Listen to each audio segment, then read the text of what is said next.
आज कई ऐसे लोग हैं और जब कई लोगों को मैं मिलता हूँ जो सुपर रिच हैं, I meet many people who are super rich and many people like that. हाँ, बहुत सारी प्रॉपर्टी है, पता नहीं है कितनी प्रॉपर्टी They है, have so much property they don't even know. मगर एक चीज जो उनके पास आज नहीं है But one thing they don't have today, और वो है शांति. that is peace. नाउ अब जब मैं शांति कह रहा हूँ When I'm saying peace, तो शांति का मतलब सन्नाटा नहीं है. peace doesn't mean silence. Many people mistake peace for silence. बहुत से लोग गलत समझते हैं, सन्नाटे को शांति समझते हैं. Peace is not silence. शांति सन्नाटा नहीं है. You can be in a room alone where there is absolute silence and there is chaos in your heart. आप एक अकेले कमरे में अकेले बैठे हो सकते हैं जिसमें कोई आवाज नहीं हो रही है, लेकिन आपके भीतर बवाल मचा हो सकता है. तो कई बार लोग क्या करते हैं, लोग वहां आते हैं जहां पे कोई आवाज नहीं, कहते हाय बहन जी कितनी शांति है यहाँ पे. So sometimes we will come to a place where there's no noise and they say, oh, there is so much peace here. No, they वो गलत समझ रहे हैं और शांति को नहीं समझते. No, they have they don't understand what peace is. तो आज बहुत सारे ऐसे लोग हैं, सब कुछ है, There are मगर many people, they have everything. So I was just thinking, one of the most precious commodity for a human today is peace and rest. तो एक मनुष्य के लिए जो सबसे कीमती वस्तु है आज, वो शांति और विश्राम है. हाँ, प्रॉपर्टी है, रात को नींद नहीं आती. They have so much property but they cannot sleep at night. इतना पैसा है मगर नींद नहीं खरीद सकते उस पैसे से. They have so much money but they cannot buy any sleep with it. आप जानते हैं रात को एक अच्छी नींद लेना एक ब्लेसिंग है परमेश्वर की तरफ से. You know, to be able to sleep peacefully at night is such a big blessing from God. Bible कहती है वो अपने प्रिय को, बिलवेड को इंग्लिश बाइबल कहती है, सेंत में नींद देता है. The Bible says he gives sleep to his beloved. मतलब आपका सर तकिए में गया, So your head hits the pillow and you're off. you don't have to toss and turn on your bed. आपको बिस्तर में करवट बदलने की जरूरत नहीं पड़ती. He gives sleep to his beloved. वो अपने प्रियजनों को नींद देता है, चैन की. तो जितनों को नींद नहीं आती ना, So all those who are not able to sleep, अपने आप को प्रिय जानना समझने लग जाओ कि मैं उस परमेश्वर का प्रिय बेटा और बेटी हूं. so come to that place where you start to know that you are a beloved son, a beloved daughter of God.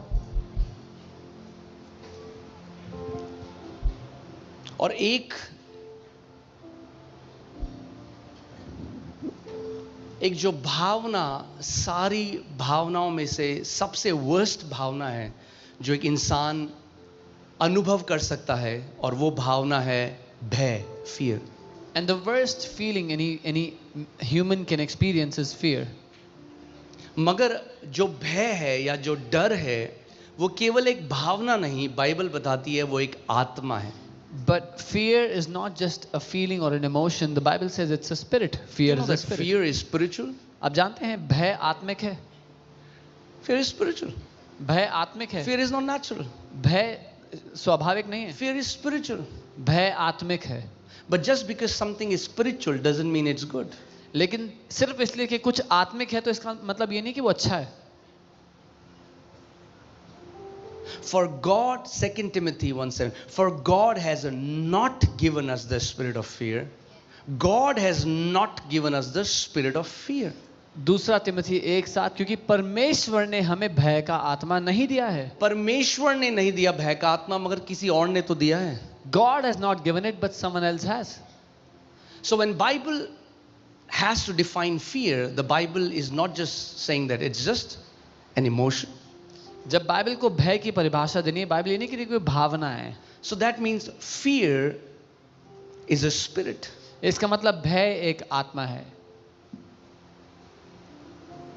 That means there is a personality that is trying to induce fear in your heart. एक व्यक्तित्व है जो आपके दिल में भय डालने की कोशिश कर रहा है.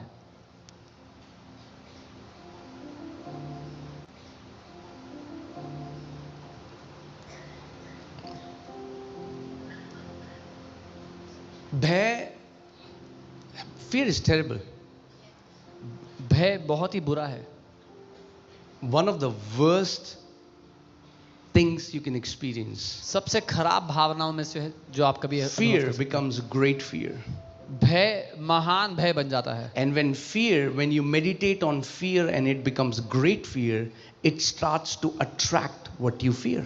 और जब वो भय महान भय बन जाए तो वो अपनी ओर आकर्षित करने लगता है उन बातों को जिनसे आप डरते थे. ओ मेरा लॉस ना हो जाए, लॉस ना हो जाए, लॉस ना हो जाए, बिजनेस में लॉस ना हो जाए, लॉस ना हो जाए, लॉस ना हो जाए, लॉस ना हो जाए, लॉस ना हो जाए, लॉस ना हो जाए. और क्या होता है? Oh, that I won't suffer loss, I won't suffer loss, and in the end they suffer loss. आप सोचो, आप एक दुकान में गए Think और about this. आपने कहा, एक जूस की दुकान में आप गए और आपने कहा मुझे मैंगो शेक नहीं पीना. So you went to a juice shop and you said, I don't want mango shake. ध्यान से मेरी बात सुनना. Hear me carefully. मुझे मैंगो शेक नहीं पीना. I don't want mango shake. दुकानदार ने कहा ठीक है बहन जी, क्या पीना है? The shopkeeper said, okay, what do you वो want? मुझे नहीं पता. You said, I don't मुझे want. मैंगो शेक नहीं पीना. I don't know what I want, but I don't want mango shake. आप चले गए वहां से. You went from there. अब जब आप दोबारा आए वहां पे, When you came back again, तो उसको क्या याद आएगा आपको देख के? what will he think? हाँ? Remember when he sees you. Mango shake जो He will- आपको नहीं पीना. He will remember mango shake which you don't want. Many of your prayers are what you don't want. आप में से बहुतों की प्रार्थना ये है जो आप नहीं चाहते कि आपको मिले.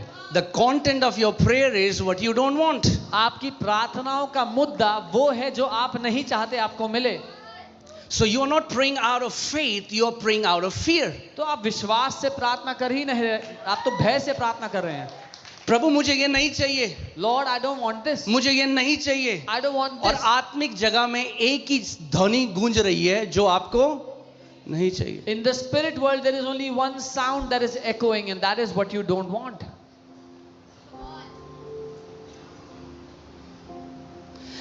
यीशु जब लोगों के पास गया, उसने कहा तू क्या चाहता है मैं तेरे लिए करूं? When Jesus went to people, he said, what do you want that I should do for you? इसीलिए कई लोग आज तक नहीं समझे सही तरीके से प्रार्थना कैसे करनी है. That's why many people still don't understand how to pray correctly. Because hear this, there is a spiritual principle, whatever you focus on you get attached to. एक आत्मिक सिद्धांत है, जिस किसी बात पर आप अपना ध्यान केंद्रित करते हैं उससे आप जुड़ जाते हैं. एक प्रार्थना कर दो, इस महीने लॉस ना हो. Oh, pray for me that I would not have lost this month. अरे जितनी एनर्जी ये प्रार्थना करने में लगा रहे हो, उतना ये प्रार्थना करो कि प्रभु इस महीने मेरा बिजनेस अच्छे से जाए. So as much energy you are putting in praying that I would not have lost, put equal energy in praying that your business will be well this month. So कई लोग हैं जो कह रहे हैं 50 साल से मुझे मैंगो शेक नहीं पीना, और समझ में नहीं आ रहा घर पूरा मैंगो शेक से क्यों भरा हुआ है. And there are many people who are praying for 50 years, I don't want mango shake, and their house is filled with mango shake. Because पूरी प्रार्थना का कंटेंट मैंगो शेक, और मैंगो शेक आपके लिए क्या है आपको पता है. Because their entire prayer content is mango shake, and you know what that is for you. Faith is the substance of things hoped for, not the things you don't want, the things you hope for. Faith is the substance of things hoped for. विश्वास आशा की गई वस्तुओं का निश्चय है, उनका नहीं जो आपको नहीं चाहिए. Now hear this. सुनिए, This is my definition. ये मेरी परिभाषा है. Okay. So, fear is the substance of things dreaded for or which you do not want. भय You उन are बातों- hoping it would not happen, but still the subject is that's problem. भय उन बातों का निश्चय है जिनसे आप बहुत घबराते हैं और चाहते हैं आपके साथ ना हो, जिनकी आप आशा नहीं करते. कितने लोग समझ रहे हैं मैं जो आपको आज बात बता रहा हूं? प्रार्थना करो हमारे बच्चे बिगड़ ना जाए. Oh, pray that our kids would not be spoiled.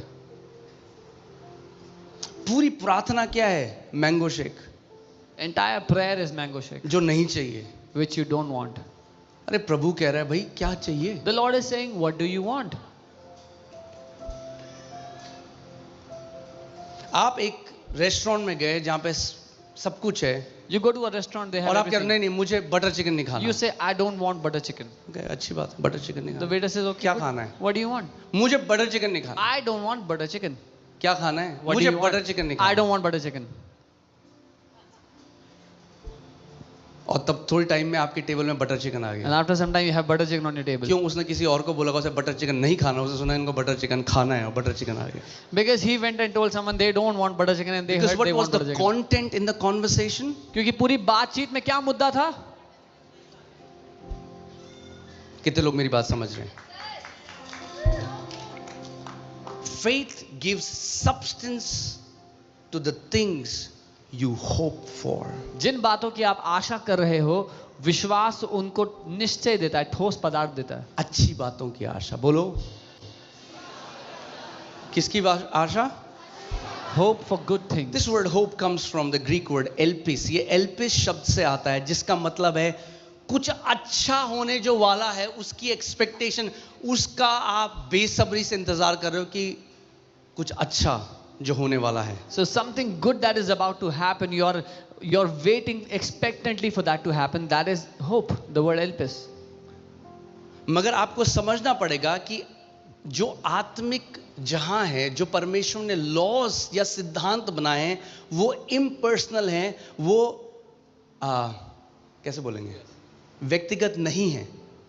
So, जैसे मिट्टी जो है ना, मिट्टी के अंदर ये इंटेलिजेंस नहीं है कि किस बीज को एक्सेप्ट करना है, किस बीज को रिजेक्ट करना है। मिट्टी को परमेश्वर ने बनाया, जो बीज डालोगे, नीम का बीज डालोगे तो नीम का पेड़ आएगा, आम का बीज डालोगे तो आम का पेड़ आएगा। आपका बीज डिसाइड करेगा कौन सा फल आप खाओगे। so the laws that God has made are not, they are impersonal. They are not fixed to a person. So it's like the soil, the kind of seed you put, the kind of produce it will give you. आप ये नहीं कर सकते कि जिंदगी भर आप नीम बो रहे हो और परमेश्वर को कह रहे हो उसके बगीचे में आम है, मेरे बगीचे में आम क्यों नहीं है। You can't be sowing the seed for a neem tree and expect a mango tree in your garden, and you're telling God, why does He have और mangoes? आप प्रार्थना कर रहे हो और उपवास कर रहे हो और आप कह रहे हो वो तो इतनी प्रार्थना उपवास नहीं करता, And you are, मैं तो प्रार्थना उपवास करता हूं, मेरे खेत में नीम क्यों, उसके खेत में आम क्यों। and you're praying and fasting, and you're saying, I pray and fast so much. He doesn't even pray and fast. Why does he have mangoes and I don't? Because the Bible says with all you're getting, get what? Understanding. क्योंकि Bible कहती है अगर कुछ पाना ही है तो समझ को पाले। क्या चाहिए? यानी उपवास प्रार्थना बिना समझ के क्या है? धर्म कर्म के काम। Fasting and prayer without understanding is religious works. कितने लोग मेरी बात समझ रहे हैं?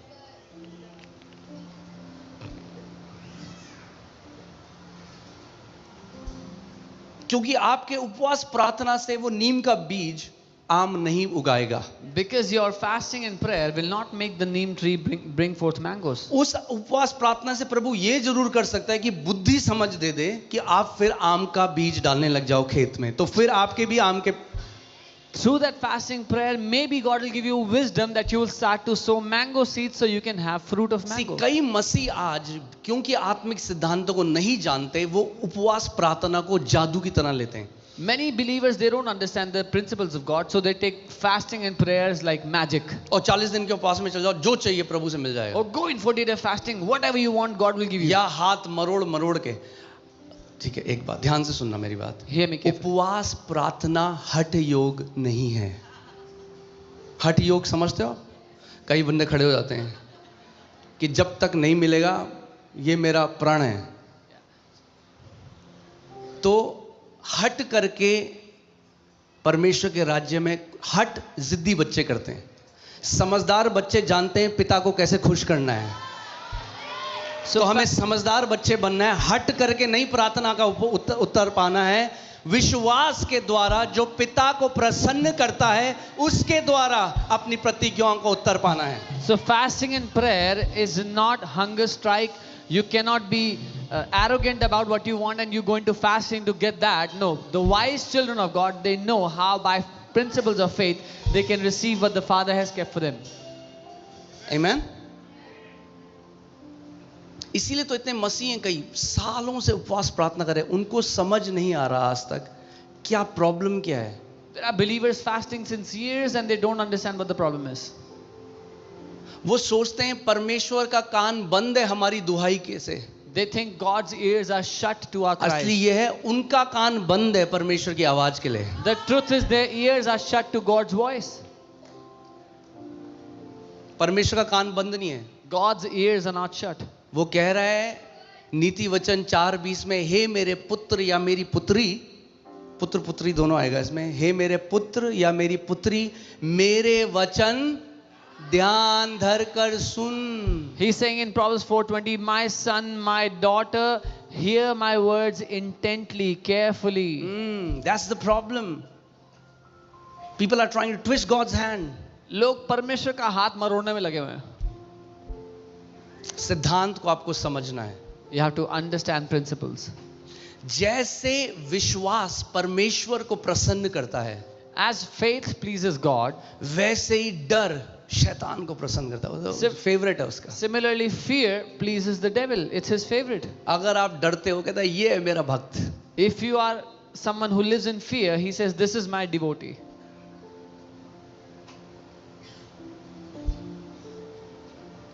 क्या कहा मैंने, याद रहेगा आपको? जैसा विश्वास परमेश्वर को प्रसन्न करता है, भय या डर किसको प्रसन्न करता है? शैतान को। As faith pleases God, fear pleases the devil. क्यों? क्योंकि परमेश्वर विश्वास का पिता है या जनक है या जनने वाला है, वैसे ही शैतान भय का पिता है, उसका जनक है, उसका जनने वाला है। As God is the author, the father of faith, similarly devil is the one that brought forth fear. उन्हीं लोग हैं जिनका जीवन बिल्कुल A1 है परमेश्वर के सामने। मैं कर्म से कोई नहीं खड़ा हो सकता, मैं उसकी बात नहीं कर रहा हूं, मगर मैं कह रहा हूं वो विकेट नहीं है, एक खराई से चलते हैं परमेश्वर के सामने।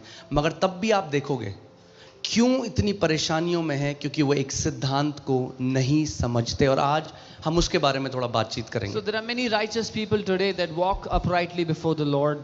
I'm not talking about works, but they walk with integrity before God, but their life is not right, and I'll tell you why, because of principles. हम देखते हैं, आप जानते हैं बाइबल में एक जोब, अयूब नाम का व्यक्ति था, बहुत फेमस है। There was a man named Job in the Bible. He's very famous. और हम जानते हैं परमेश्वर उसके बारे में ये गवाही देता है कि वो एक राइचस या धर्मी व्यक्ति था। And we know God testifies of Job saying he was a righteous man. मगर हम देखते हैं जोब के साथ क्या हुआ। And we see what happened to Job. मगर एक चीज जो हम कई बार मिस कर देते हैं जोब की पुस्तक में, वो ये है कि कैसे शैतान को ये एक्सेस मिला जोब के जीवन में ये करने का। But one thing we miss is how the devil got the access into the life of Job to do what he did. Okay, लगाइए जोब 3:25, अय्यूब 3:25, और देखते हैं ये जोब के अपने शब्द हैं। जोब क्या बोल रहा है? And these are the words of Job himself. Let's see what he is saying. क्योंकि जिस डरावनी बात से मैं डरता हूं वही मुझ पर आ पड़ती है, और जिस बात से मैं भय खाता हूं वही मुझ पर आ जाती है। तो जोब की एक प्रॉब्लम थी। जोब कह रहा था मैंगो शेक नहीं चाहिए, मैंगो शेक नहीं चाहिए, मैंगो शेक नहीं चाहिए, और क्या मिल रहा है जोब को? Mango shake, mango shake, mango shake. For the thing I greatly feared has come upon me, and what I dreaded has happened to me. So Job's problem was he was saying, I don't want mango shake, I don't want mango shake, and his life was Hear this. filled with mango shake. Fear starts with a simple thought. भय एक साधारण विचार से शुरू होता है, और अगर आपने उसको कास्ट आउट नहीं किया और आप उस पर मनन करने लग गए या ध्यान करने लग गए और उसको बार बार सोचने लग गए, this tiny fear which came as a tiny fear will start to grow and will become great fear. जब एक छोटा सा विचार आपको आया और अगर आप उस पर मनन करने लग गए, अगर आप if you start kept on pondering on it, वो छोटा सा विचार एक छोटा सा भय महान भय बन जाएगा। और जब वो डर का एक स्ट्रॉन्ग होल्ड एक व्यक्ति के अंदर बन जाता है, And when there is a stronghold of fear in तो वो anyone's ना life, चाहते हुए भी अब उसके अंडर आ जाता है। now even if they don't want, they still live under that fear. That's when such people need help of others, other believers. तब ऐसे विश्वासियों को दूसरे विश्वासियों की आवश्यकता पड़ती है। Because हल्के हल्के उन्होंने गलत सोच कर करके उस जगह में चले गए जहां रिमोट कंट्रोल उन्होंने अपने हाथ से खो दिया है. Because they kept on thinking wrong, they kept on fearing in that wrong thought, they have lost the remote control of it. इसीलिए फिर उन्हें ऐसी सभाओं में आना है जहां पे परमेश्वर का अभिषेक कार्य कर रहा है, या कोई फेलो बिलीवर है जो उनके साथ एग्री होके प्रेयर कर सके, एग्रीमेंट में आ सके, क्योंकि अब वो अपनी मदद नहीं कर सकते, क्योंकि उस लेवल तक उन्होंने मनन किया भय के ऊपर कि अब भय उनके ऊपर क्या करने लग गया है, कंट्रोल करने लग गया. So they need to come into a meeting like this where there's the presence of God so they can be delivered, or a fellow believer can come in agreement with them, because this person has kept on pondering on that wrong thought which grabbed hold of their heart with fear. अगर आप आयूब की पुस्तक पढ़ोगे तो उसमें एक बड़ी interesting बात है, एक बड़ी बढ़िया बात है, और वो ये है कि आयूब को एक डर था कि मेरे बच्चे पाप ना कर दें और इनके ऊपर विपत्ति ना आ जाए और ये नाश ना हो जाए अपने समय से पहले, और उस डर के कारण वो बड़े बड़े चढ़ावे चढ़ाता था. तो उसके जो सैक्रिफाइस थे वो किस से मैरिनेट, चिकन मैरिनेट करते हैं लोग, या अगर आप वेजिटेरियन हैं तो पनीर मैरिनेट करते हैं. तो जोब की जो प्रार्थना थी ना, जोब के जो चढ़ावे थे वो किस से मैरिनेट थे, फियर. कई लोग दशवांश डर के देते हैं, क्योंकि सिखाया गया है दशवांश नहीं दोगे तो परमेश्वर इधर उधर से निकालेगा. ये टीचिंग शैतान नरक से है. हम दशवांश डर के नहीं देते भैया, डर के दोगे तो परमेश्वर को ग्रहण योग्य नहीं है. वो परमेश्वर माफिया नहीं है और दशवांश हफ्ता नहीं है.